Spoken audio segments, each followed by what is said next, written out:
Welcome to the overview of the 2017 City of Evansville budget.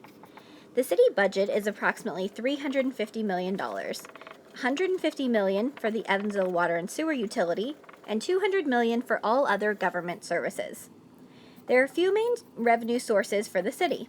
1. Riverboat revenue, that includes rent for the property and admission tax. 2. Property taxes that the state legislature imposed a 1% cap for residential and 2% for commercial. 3. Local option income tax, that is 1% for residents and 0.25% for non-residents, but that is soon changing to 1% for everyone. 4. State and federal funds for roads and community development. 5. TIF, or tax increment financing districts, that bring in revenue based on increases in commercial property taxes, and those funds are spent within the same geographic area. And lastly, special taxes such as the parks levy, gas tax, and wheel tax. The city has 3 types of expenses: operating, capital, also known as CIP, and bond payments for capital projects such as the Ford Center and IU Medical Center. Within those types, there are some main areas of expense: fire, police, METS, Department of Metropolitan Development, parks, the zoo, the building commission, technology, Evansville Water and Sewer Utility.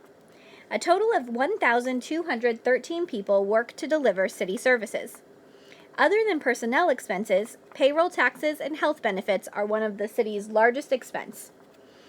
The City of Evansville has a self-funded health insurance plan for the majority of its employees, which means any claims are paid by the city.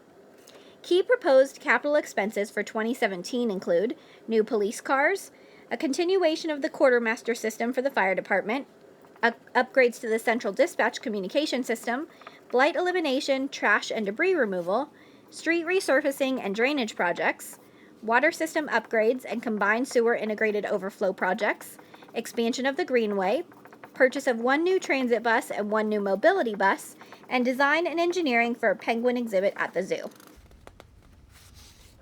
The budget process starts with the department heads making the mayor aware of their priorities, and then the mayor presents the first draft of the budget to the city council. This was done in a series of budget hearings mid-August when each department head discussed their proposed 2017 budget with the council. Legally, the council may only reduce line items from the budget. We cannot add. Over the next few weeks, the mayor and council leadership, with input from the rest of the council, will discuss changes and present a revised budget to the council. The deadline for the city to submit an approved budget to the state is November 1st. The city's budget is subject to approval by the Department of Local Government Finance. Key topics and discussion points in this year's budget seem to be: should we give a 1% raise to all city employees? What changes should be made to help control rising healthcare costs? Should grants to local nonprofits be changed? How should the new penguin exhibit be funded? And should riverboat revenue be used to fund computer services or other, when historically those funds have been reserved for capital projects? With much lower revenues due to property tax caps, the budget is a delicate process of balancing priorities to provide the best value and service to each taxpayer and resident. Thank you for your interest in learning more about the budgeting process for the city. Please reach out to me with your questions and concerns.